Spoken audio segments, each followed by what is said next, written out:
지금 사실 피디님은 그 둘째 딸을 이번에 제가 세미나에서도 이제 또 초대해가지고 저도 같이 또 뭐 같이 얘기도 나누고 이렇게 했는데 제가 들어보니까 엄마가 많이 달라졌다고 하더라고요.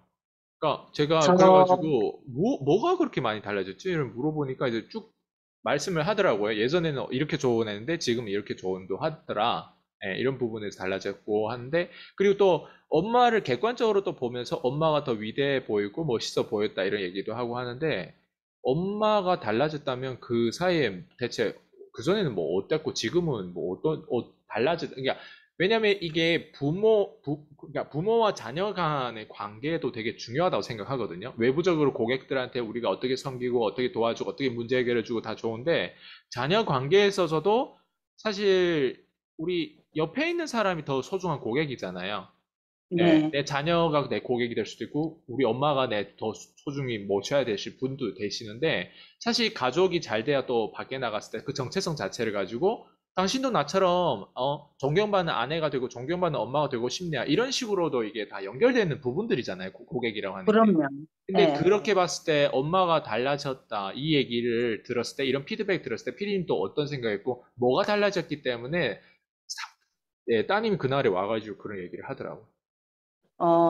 딸아이가 그 얘기하는 걸 제가 이해를 하죠. 왜냐하면 제가 그 일을 하면서 어떻게 보면은 우리가 왜 안티프레질 배우는 것처럼 굉장히 프레질한 사람이었던 것 같아요. 원칙. 내가 정해놓은 원칙.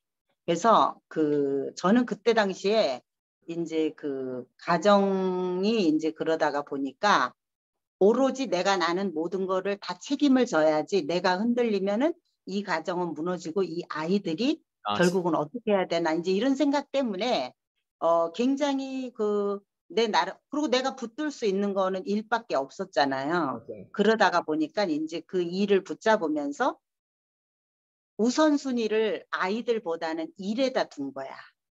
그게 아, 이제 나의 어떤 네네. 아이들한테 상처를 주게 된 거죠. 그게 심지어 저 같은 경우는 제가 아침에 시간을 몇 시에 문을 열고 몇 시에 닫아야 된다 그랬으면은 그거를 아주 정확하게 지키려고 노력을 했던 사람이에요. 어, 그러니까 아이들의 어떤 행사나 이런 거는 다 밀리는 거지. 어, 그러니까 이제 지금 돌아서서 생각을 해, 내가 왜 그랬을까? 음, 그렇게 잠깐 문 닫고 갈 수도 있잖아요. 음, 자식이니까, 그죠? 음, 근데 그걸 안 했다고. 아, 그래서 지금도 그런 몇 가지 일화가 있어요. 아이들이 네, 와서 막 울고불고 하는 그런 일화들이 있어요. 근데 그런 거를 되게 냉정하게 했던 것 같아요.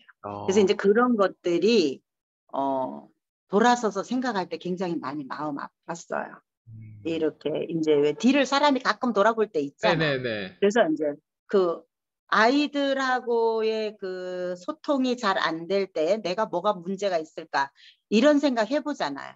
그래서 어떻게 보면은 그런 부분에 있어서는 애들이 너무 힘들지 않았을까. 이제 그런 생각을 해보고 그 다음에 이제 대다수의 엄마 부모는 자식들이 안정된 길을 가기를 우리나라 사람들은 다 바래요. 저도 또 그랬었어요. 그냥 보통의 엄마였던 거죠. 뭐 심지어 우리 큰아이 같은 경우는 조금 아이가 그 성격도 약간 그 남다른 데도 있지만 예민해요. 어, 예민하고 그러면서 자기 주장이 너무 강한 거야. 그러다가 보니까 이제 저 같은 경우는 이제 아이를 여자애들은 공무원이나 선생이면은 참 어떻게 보면은 신부감 1호라고 그렇게까지 지금 바깥에서는 돌고 있거든요. 그래서 어, 저 같은 경우는 아이를 공무원을 하라고 많이 주장을 했었어요. 나라는 망하지 않는다. 뭐, 그 다음에 절대 변하지, 공무원은 없어지지 않는다. 이제 그런 얘기. 그러니까 평범한 부모의 얘기를 한 거예요. 그리고 이제 우리 작은 아이 같은 경우는 제가 이제 이게 어, 미용 전문 학교를 보내려 그랬었지. 미용을 가리켜서 뭔가 이제 제가 그때 여기 내려오기 전에 이루고 싶었던 아, 그런 걸 한번 해보고 싶은 그런 꿈이 있었어요. 그런데 애가 안 가더라고요. 그래서 아, 자식은 역시 또 내 맘대로 안 되는구나. 그래서 이제 이게 자식이라는 게 어떻게 보면 내 맘대로 하려고 했다는 거 그거 자체가 이제 맞아요. 큰 오산인 거죠. 그런 생각을 거치면서 특히 이제 요즘 이런 공부를 하면서 내가 아이들한테 이제 그런 미안한 마음을 가질 때가 많죠. 그러니까 이제 제가 볼 때 내가 굉장히 힘들고 어렵게 지네들이 나를 봤을 때는 굉장히 힘들고 어렵게 사는 줄 알았는데 지금의 엄마는 보니까 내가 이제 꿈을 쫓아가고 있는 거야. 아, 나의 꿈을 쫓아가고 있는 거야. 그러면서 이제 언어라든가 지네들을 대하는 태도라든가 이런 것들이 이제 달라지고 뭔가 이제 조금 대화가 된다라고 생각이 되겠지. 오, 우리 본인들이 생각할 때. 예. 오. 근데 그런 부분. 그 전에 그렇게 인지할 수도 있고, 요즘에 책도 나오면 책도 보고 이렇게 하면서 좀 깨닫고 변화도 될 수 있는데, 왜 최근에 이렇게 급격히 좀 이런 걸 인지하고 변화되기 시작했어요? 자기네들이 스스로 느꼈겠죠. 제가 이제 이 인셀덤을 하면서 네. 그 힘들어 하다가 갑자기 콜드콜을 하면서 이제 엄마가 막 변하는 거야. 약간 완전히 지네들이 볼 때 땀 확 빼내버렸거든요.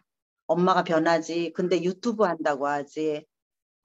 그다음에 뭐 이런 것 온라인 그런 쪽으로 자꾸 이제 내가 생각을 하고 있고 그러면서 이제 내가 자꾸 도와달라 그러고 근데 이제 안 도와줄 수는 없고 하니까 이제 도와주면서 서로 또 대화가 되고 그런 것들이 다 이제 연결고리가 되는 거죠. 서로 이제 이렇게 도와주고 도움받고 하는 사이에 연결고리가 되면서 이제 엄마가 아 이렇게 변해가는구나 하는 거를 자기네들이 느끼는 거죠.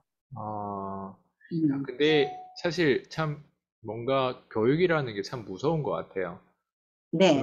교육 중에서도 어떤 교육을 따로, 교육 안에 프로그램 안에 또 어떤 거를 행하냐에 따라서 이게 단기 안에 저는 이런 변하는 걸 너무 많이 들었거든요, 사실은. 음, 음, 제가 제 수강생들이 저랑 함께 오래 함께 했던 고객들을 보면 모두 다 자산들이 증가됐더라고요, 보니까. 근데 그 음, 자산에 대한 의미가 진짜 자산이 증가된 것도 있지만 기존의 멍청한 지출을 줄이는 경우도 있고 기존에 이런 놓쳤던 거를 이제 메우는 경우도 있고 자녀하고 대화가 지금처럼 안 된 사람도 대화가 되기 시작한 경우.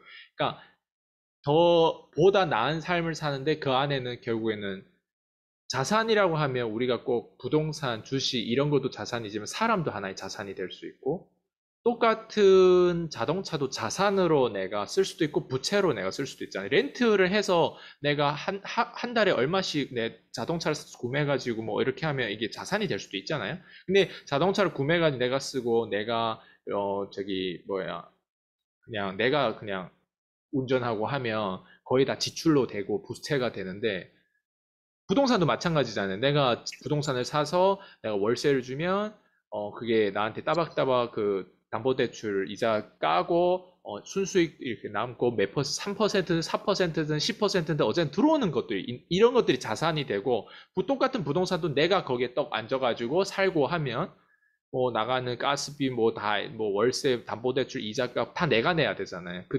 그러니까 이런 식으로 보면은 사실 그 자산과 부채만 제대로 관리하고 이렇게 하는데 그 역할이 고스란히 제 고객들에게 이게 전달되면서 또 그게 저한테는 리뷰가 되고 또 그게 저한테는 하나의 성공 사례가 되면서 사람들이 이제 이런 걸 보면서 더 많이 와닿고 도움 받으려고 하고 저를 찾아오는 경우가 있더라고요.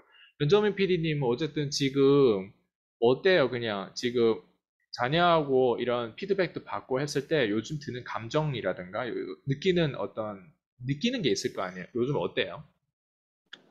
요즘은 그 아이가 이제 그날 거기서 그 대표님을 뵀을 때에 그런 말을 할 때, 아, 본인도 느끼고 있구나.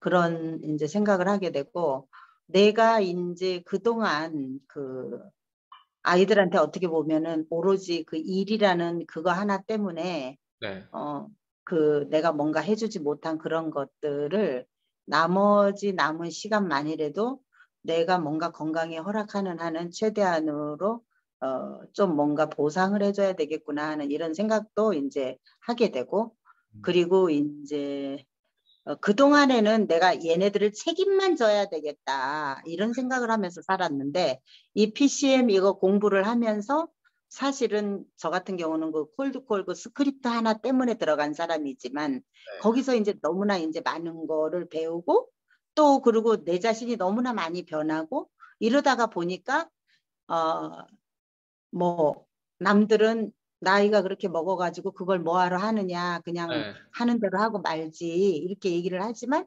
그래도 내가 아이들한테 이걸 뭔가를 배워서 쟤네들한테 어떤 그 길잡이라도 돼줄 수 있다면은, 음, 어떻게 보면 자녀들이 그보다 어떤 재산을 물려주는 것도 맞아요. 중요하지만, 네, 아이들한테 이 시대가 정말 자고 일어나면 네, 투명하지 않고 그런 변동성이 심한 네, 이런 불투명한 그런 시대에 지금 우리가 살고 있는데, 내가 여기서 아이들한테 조금이라도 방향성이라도 좀 제시해주고 좀 잡아주면서 그런 거라도 내가 해줄 수 있다면은, 그것 또한 또 어떻게 보면은 어, 성공이 아닐까. 음, 대다수의 부모들은 그거를 못하는 거잖아요. 맞아요, 그렇죠? 맞아요. 쉬운데도 못하는 거고, 내 생각대로 내 관점대로 아이들을 이끌라고 저도 그러면서 살아왔잖아요. 네, 근데 네. 이제 그런 것들이 어떻게 보면 이제 이걸 배우면서 혼자 부끄러울 때가 굉장히 많아요. 아, 오, 나 이런 사람이었구나. 나 진짜 이런 사람이니까. 특히 이제 그 독서 모임 시간에. 그리고 어, 이제 그 안티프레질 같은 거 배울 그 독서 네, 모임 할 때는 진짜 느끼는 게 많아요. 어, 그래서 그 난 이렇게 이것도 있잖아. 사람이 삶을 살면서 한 번 이제 어떤 삶의 가정에 어떤 실패를 하고 그러다가 보면 또 거기서 생각하는 거와 이런 것들이 또 많이 바뀌어요. 음, 남편을 대하는 그런 마음도 바뀌고, 그 다음에 이제 아이들을 대하는 마음도 바뀌고. 근데 과연 저처럼 이렇게 나이를 먹고 여태까지 자기 관점대로 살아왔던 사람이 갑자기. 이런 어떤 의식의 변화가 와서 자식들한테 내가 뭔가 진짜 그 어떤 방향성을 잡아줄 수 있다.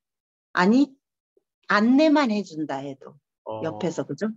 잡아준다는 표현은 약간 좀 네, 네. 어폐가 있는 말일 수도 있고, 안내만 해주고 옆에서 조금 도와주고 올바른 길로 갈 수 있게 서포트 정도만 해줘도 아이들한테는 엄청난 도움이 되지 않을까. 음, 그리고 곧 나의 성공, 내가 성공을 하는 거를 보고 자랄 때 아이들이 그런 것도 저는 학습이 된다라고 봐요. 맞아요. 그래서 결국은 내가 또 다시 모범이 돼야 되겠구나. 내가 똑바로 서야 되겠구나. 이런 어, 생각을 다시금 할 때가 많아요. 음, 전 여정미 PD 멋있는 게 음, 지금도 얘기하는 건 내가 배우는 걸 얘기하고 깨닫는 걸 얘기한다는 게 다 멋있어요. 그러니까 꼰대 같은 스타일 절대 아니에요, 변정미 PD는.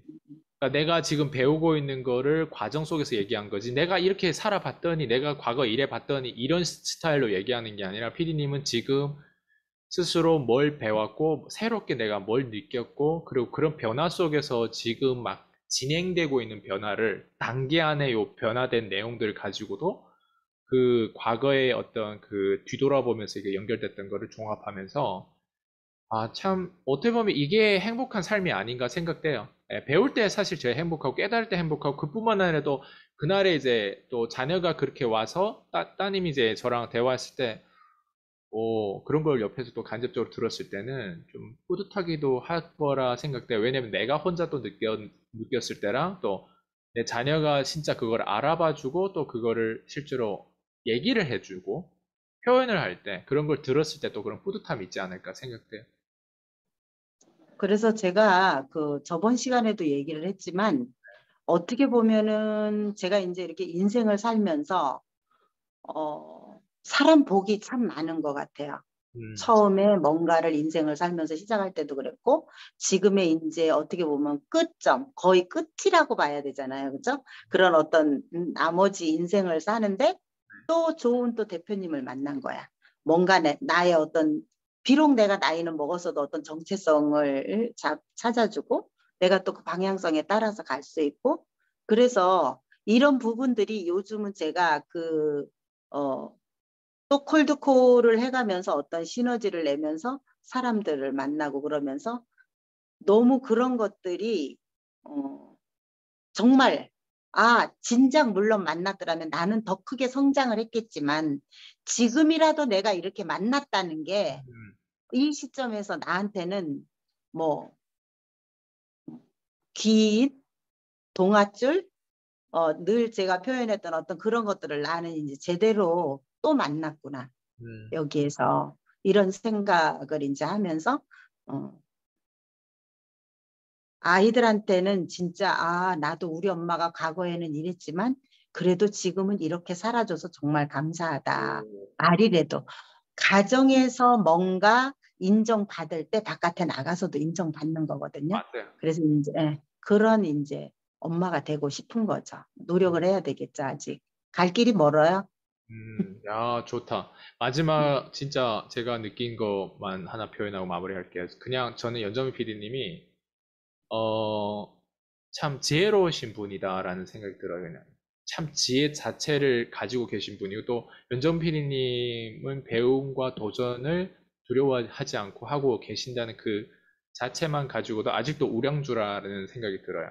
그리고 저는 연정미 PD님이 지금 자기에 대한 믿음의 그 강도에 따라서 이제는 한국의 통념에 따라서 이게 약간 내가 내 꿈과 이런 현실, 그러니까 그런 것들과 갈등과 많이 싸우게 될 때가 있잖아요. 왜냐면 과거에 그 항상 그 좀 잘못됐던 통념들이 있었잖아요. 한국에도 그 여자들의 뭐 어떻고 남자들의 뭐 이런 어떤 그런 게 되게 심했는데 그거를 이제 부시고 연정미 PD는 이제 드디어 이제 자유로운 몸으로 훨훨 날 수 있는 그런 자유인이 되면서 또 예술가로서 또 앞으로 얼마나 더 멋지게 성장할지, 예. 그게 경제적인 뿐만 아니라 이제는 연정민 PD님의 그 인생에서 진짜 그 자신만의 그 믿음과 이제 할 수 있는 일들에 대한 역할들이 점점 커질 거라 저는 믿어요. 그러니까 그런 것들을 봤을 때 연정민 PD님으로 연결됐던 고객들은 또 만족도가 얼마나 좋고 또 그 중에서도 정말 또 연정민 PD님의 도움을 받아서 어떤 제자가 또 나올지 그런 것도 또 기대하면서 오늘 참 의미 있는 이런 대화였던 것 같아요. 네, 감사해요. 네, 저도 감사하고요. 오늘 그러면 마무리 점에서 하고 다음번에 또 인터뷰에서 뵙도록 하겠습니다. 수고하셨습니다. 네, 네, 감사합니다. 들어가세요.